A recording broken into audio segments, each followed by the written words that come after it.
Welcome to the Let's Chew podcast presented by Gulf Food, the largest annual F&B sourcing event in the world. I'm your host, Juwaria Hirsi, bringing you compelling stories and insights to a wide range of topics in the food and drinks industry, from farming, behind the scenes, to the culinary world, and to foods we simply love to chew on.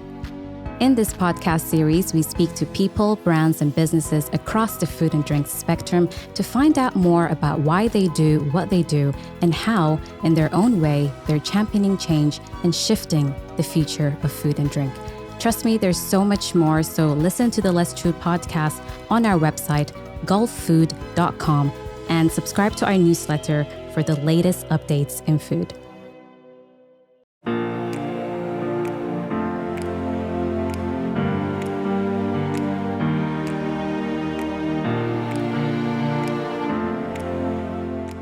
Welcome to the Let's Chew podcast. I'm your host, Juwaria Hirsi, and in this episode, we have an incredible guest with us, Mohamed Aissaoui, who is a fifth-generation farmer from France.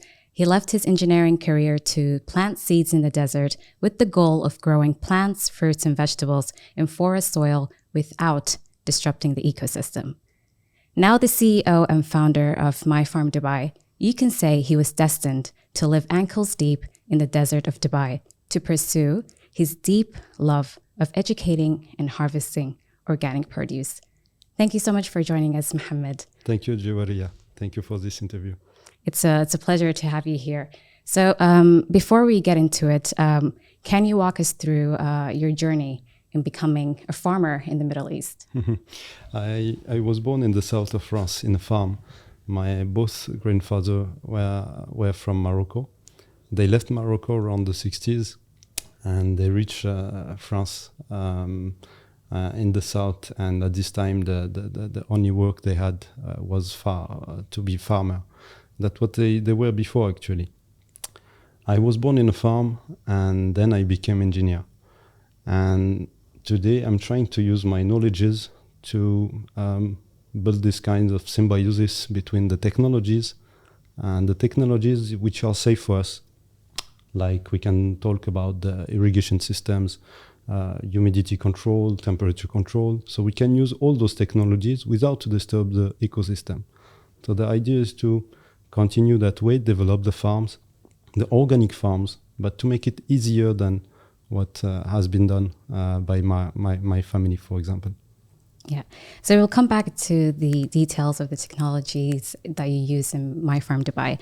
I want to hear a little bit more about your family's influence, especially you speak about your grandfather. Can you tell us the history of your family farm or how it has grown over the years and what changed? I still speak about him. And by the way, my both grandfathers were farmers. One in the southeast of France from my mother family. My mother's side, and the other one on the southwest from my father's side. So when we had holidays, we have 2 weeks of holidays every 2 months in France. So I used to go back to my mother family for holidays for vacation. And both were farmers in different scales. One with a small farm in the southeast, the other one with a much bigger farm in the southwest. And it was for me my second home. Like I used to grow to enjoy my time. When you are on the weekend and when you are with your cousin family, that's where you enjoy your life. True. And the rest of the week you're at school, and that's completely different. And I used to grow up with my cousins, my uncles, my aunts, and I believe all my family participate to educate us on this way. To grow up in a farm, it's a kind of it was a gift for me because you learn the most important things. My grandfather, he was working really hard. Imagine when you have a big family, you leave your country and you don't speak even well the language. He never went to school. He lost his family. He lost his parents very early, and so he used to take care of his brother and sister as well. Wow. So really young. So he was a very, very strong person. So you would say you grew up immersed in agriculture. It's not something that came to you later in life. Exactly. Okay. All right. So I want to move on to My Farm Dubai. Being the founder of a self-sustaining eco-farm, how did the journey of My Farm Dubai start? Where did it begin? What is the story there? I have an amazing story about that. When I came to Dubai, I came with half of my bag with the seeds from my grandfather. Oh. So I took care of this heritage. Half of my bag was the seeds, the rest my clothes. And without the idea to grow, to build a farm or whatever. The idea was only to keep the heritage with me. Okay. When I came to Dubai, I came as an engineer, but one day, we all have this kind of small area in front of our villa, of our doors, of our buildings. Yes. And so what was amazing that the small few square meters were empty in front of mine. Usually you see green plants, yes, which are not like linked to food. We know that mostly more to look green than anything else. Yeah. And I had few kids around, moving around, and they had nothing to do. They were asking to do some activities. Then came to me the idea to share the seeds from my grandfather. So I opened the bag and I just started to share the seeds with them. They started to plant the first seeds, and they call it My Farm. My Farm. so they said that there's was where our the farm. name came from. Exactly, Okay. came from them. And at this time, we had the manager of the compound. He came to us and he said, "Mr. Mohamed, that's useless. Nothing is going to grow. It's too hot. It's a desert. You need to use chemicals and fertilizers and things like that." We say, "We don't care. We just try with the kids." The idea here is not to harvest fruits and veggies. The idea is to teach how to plant. That's amazing. After a few months, they came back to us and they said it was not allowed to grow all those cucumbers on the street, and so because it was flourishing. So exactly. So we went back we took the garden back in my personal garden. So 4 square meters, we jumped into 20. Oh wow! We got some media support and things like that about the story. We went we got the call, and the friends suggested to share with us his farm. So we did some tests, 1,000 square meters, and now we jumped into My Farm, which is the official one, 10,000 square meters. So 10,000 square meters. That's something quite. That's very, very impressive. And you come from the tech industry, engineering. So what would you say are the technologies that you are using in the farm that optimize organic food production safely? And if you could just touch upon carbon farming or the practices that you have adopted in line with this. We have very few simple things that we can use already. And the idea is to use technologies which are easy to use for the staff as well. Yeah. We know a lot of laborers and are coming from Pakistan, India, Bangladesh. They never went to school. Yeah. And the idea is to use technology first, which are easy to control, easy to maintain. So we don't want to use the high tech at this level. Yeah. For example, we can speak about the irrigation system. If I compare I saw my grandfather giving water to the plant with his hand, one by one. Mm-hmm. So that's not the kind of job I'm doing now. I'm using a specific irrigation system to give to each plant the water she needs exactly at the best time. So we can still use the traditional way of farming combined with the new technologies to reduce the water consumption, reduce energy, electricity as well. We can control the humidity and the temperature in the greenhouses now. Yeah. So we can use those technologies without to disturb the ecosystem. And speaking of not disturbing the ecosystem, I know right now the UAE, being based in Dubai, UAE has recently set out plans to strengthen the quality and safety of local produce. So how would you say My Farm Dubai is contributing to that and the overall UAE food security plans 2051? What I believe the most important is to build a strong system. We need to understand how it works, reduce the consumption. For example, at the farm, we we don't use a fridge, for example. The fridge is the land. So this is a way to reduce the energy. So if you need 1 kilo of carrot or 1 kilo of tomato, we're gonna harvest at the same time and give it to you. Yeah. So the idea is to build a system which is adapted to our needs. We know that the most important issue we have here is the food waste. And it's not enough to be an organic farm. The idea is to build an organic farm, but on a sustainable way. If I produce more, but we have more food waste, well, it's completely useless. It's useless what we are doing. And actually, that's really hard in this country because we have a lot of tourists coming. So we are in the worst scenario to build a farm. Yeah. But also at the same time, we have a lot of guests coming. So it's a kind of welcome to share big tables, big buffet in the restaurant, hotels. Yeah. I think I heard you say somewhere that obviously you have a huge community that that are very hands-on, that coming to your farm and love to support the farm. So when they travel around the world, they bring you seeds from across the world to you to plant those seeds at the farm. How is that experience like? And can you tell us a little bit more on that? It was really surprising. When you are passionate about something, sometimes you are really focused on it. But what I've seen when I opened the farm, I saw a lot of people, even they wanted to support the farm, to support the project, the idea. Yeah. And we have all the communities in UAE.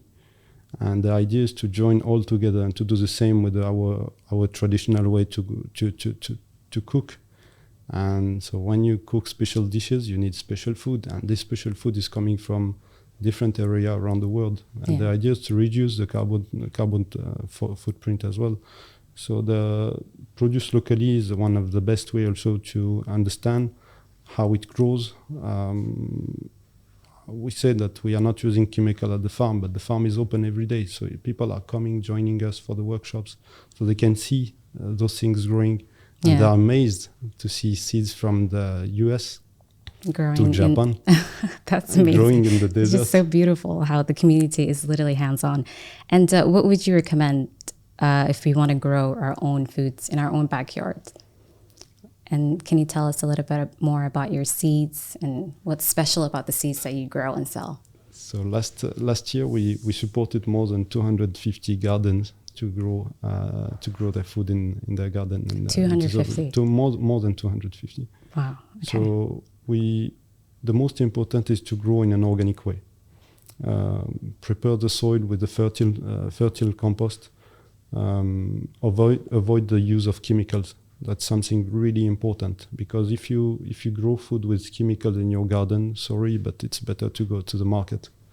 The idea is to use your energy, use your time to grow better quality and healthy as well.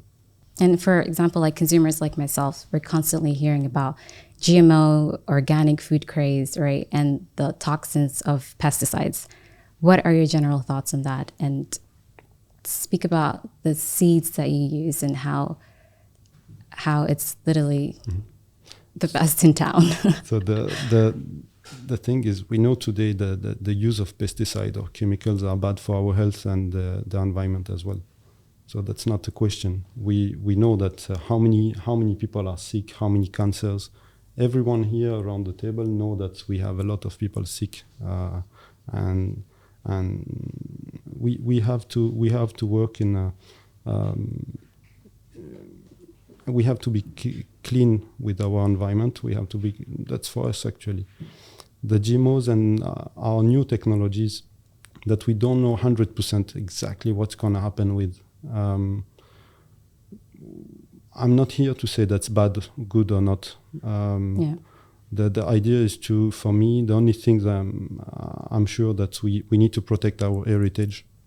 That's my vision. We need to protect the heirloom seeds from our ancestors. Yeah. And we have to keep as an engineer, which I should say, like, we need to keep the backup system. Backup system. So that's what you try to do at the farm. Keep the heritage of the world, even if we are in the worst scenario, the worst case, we are able to do it. If we are able to do it here in the UAE, we are able to do it almost everywhere around the world. That's very true. And you obviously play an important role on the farm. How do you balance that role while also teaching and conducting these educational workshops and tours? Do you have any programs that raise awareness at a grassroots level? Because you're helping these families, especially children's. How do you make them understand and develop a closer relationship with the food they consume? That's not easy at all to have those different roles, to be honest. As I mentioned, we have to be very passionate about what we are doing and very well organized. Yeah. For myself, I need to eat very well. I consider my body as a lab, so I try to have a very good food quality. And for the kids, what we try to do, we try to show them. Sometimes we don't need to speak that much. We only, when we have visitors, we have kids, families. They come at the farm. They see a new goat, a goat giving a newborn. Yeah. So you have a kind of silence at the farm. Nobody talks, but something is happening, and they understand. They understand that we need to respect. This is alive, and they see the chicks with the new eggs hatching. Yeah. In the machine, so we open it and they have a look, and you can have 20 kids and they are completely in a silent mode. Oh my God, that's so beautiful. Surprising, yes. So what is next for My Farm Dubai? What can we expect from you? The next step is to support to make more farms in the UAE. Okay. Help more schools. We started last year with different garden projects. For example, we supported the Arbo school, so we did a farm inside the school. So the idea is to grow this community around the farm. It's the idea of the project My Farm is not to build a farm. The project My Farm is to build a community around it. It's really more important because even if we have 1 hectare, 10,000 square meters, but with you, it's unlimited. Yeah. That's very true. I just want to move to the fine dining industry. As you know, Michelin Guide is now in Dubai, and you work with a lot of Michelin-starred chefs who source produce from your farm. I would love to hear a little bit more about these chefs and restaurants and your overall influence on the fine dining ecosystem. We are very proud of our chefs partners, and most of them, they support the farm from the beginning. Some of them, a few days ago, before yesterday, they got the star. Yes. And I can speak about Himanshu from Tracing Studio, Chef Grégoire from Oceano in Atlantis, Teible with Chef Carlos. He got amazing support as well, and Domenico from Alici. Those people, they are from different areas around the world. Italy, France, Mexico, India. But they have the same passion about it. And they understand very well what we are doing at the farm. So that the most important for me, as my work is really hard, is to share it with the right people. That they understand how it's hard to do it. They understand we have seasonality as well. So it's not like tomorrow you click if you on want an ingredient, you get it on the spot. Yeah. You click on the laptop and you get it in the next hour. So it's not working like that at all. So you need to understand the system. And the last thing is what is very important for me is we saw it with the Michelin guide. They increase the value of our product. So we give them like a special leave, and they do something amazing with it. That's something we are proud of. Yeah. And I just wanted to ask you more about, so we understand that most gourmet and specialty restaurants are keen on adopting locally produced sustainable foods on their menus.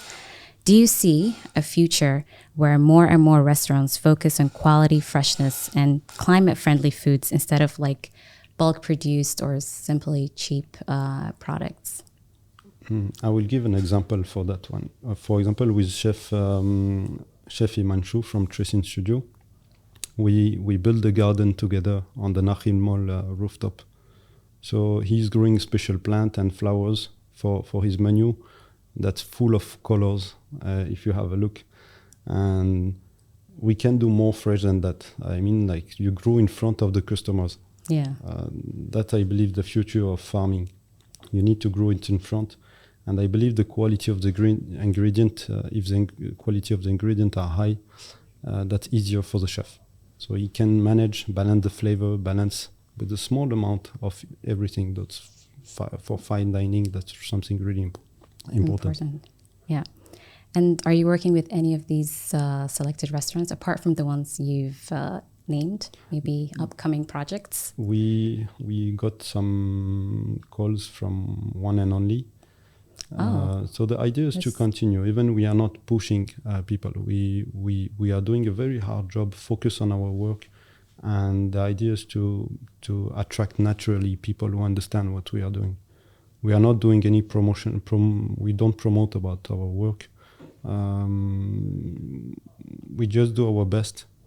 Actually. I mean, we can literally see that what you're doing, and you don't have to sell yourself because you're doing something for the community, and it's an amazing work that you have there. Finally, on a lighter note, before we wrap up this episode, I would like to hear from you 5 most important tips you would pass on to anyone considering a farm business. That's really hard. Even I don't consider myself as a mentor or whatever. I don't need to. The most important thing for me is to be passionate about it. It's a hard job and need to be strong mentally and physically. Yeah. So imagine that we have 50 degrees in the shade. Last week it was up to 60 without shade. Oh my. So you need, if you have a leakage, if you have issues with electrical issues or whatever, you don't have time to call the plumber or the technician. You have to do it yourself sometime, because if you wait 5 minutes, you're going to lose all the water at the farm. So you need to work hard, to be hard physically and mentally. Something very important, you need to, if you build a farm, you need to use the circular systems. Grow your own materials. Like if you need for construction, you can grow your bamboos. If you need, of course, the seeds, produce your own seeds, produce your own compost, produce the food for your animals. Still learn. We discover every time better ways to do things. We have new technologies. They can be bad, they can be good, but we have still to be open to it. Keep the farm open. For me, something very important is to keep the farm open to the public, even if you have fees to come and visit. But that's going to keep you. This is a better way to keep you to be aware. Like when you have visitors, you know that you're gonna take care of everything to be clean. And the last things I suggest is to accept the mistakes as well. You have to, maybe that the most difficult one. You're gonna do a lot of mistakes, but you need to learn from it. This is just literally the last one. What is your favorite crop to grow in the desert? I think I can guess this one. Is it tomatoes? Mm-hmm. Yes. Why? Because the tomatoes you can add it to almost everything. We can't call a salad if it doesn't have tomatoes. Right. And easy to cook. You just cut. You add some basil. You add some herbs, dry fruits, whatever. You can do an amazing salad if you have good tomatoes. Yeah. And we have 160 varieties of tomatoes at the farm. So imagine 160. It's not on a big scale. Yeah. We do it as a museum more than a production. But the idea is to show the diversity coming from our ecosystem and different use. You have some tomatoes are for the sauce, some tomatoes are for the salad. Yeah. So you can choose. That's amazing. Thank you so much for taking the time, Mohamed, to come to our studio today. This was a great, insightful conversation. And if you have any last words that you would like to add, or where our listeners can find you on maybe your website or My Farm Dubai. Yes, we are open on the season from end of September to usually Ramadan. We host the guests at the farm for workshops, tours, harvest tours. So people, they join us with the basket and they can harvest in live. So the idea is to avoid the food waste as well. So you harvest what you need. So it's more than feed yourself, feed your body. It's also feed your soul. Like when you have your kids with you and you show them how to harvest a carrot and few things like that. It's very basic things, but make a huge difference on the education. That's beautiful. Well, thank you so much. Thanks to you, Joria. No worries. Thank you for this interview. Thank you. We hope you enjoyed the first episode of our Let's Chew podcast. And if you did, please share and leave us a review. Bye for now, and until next time.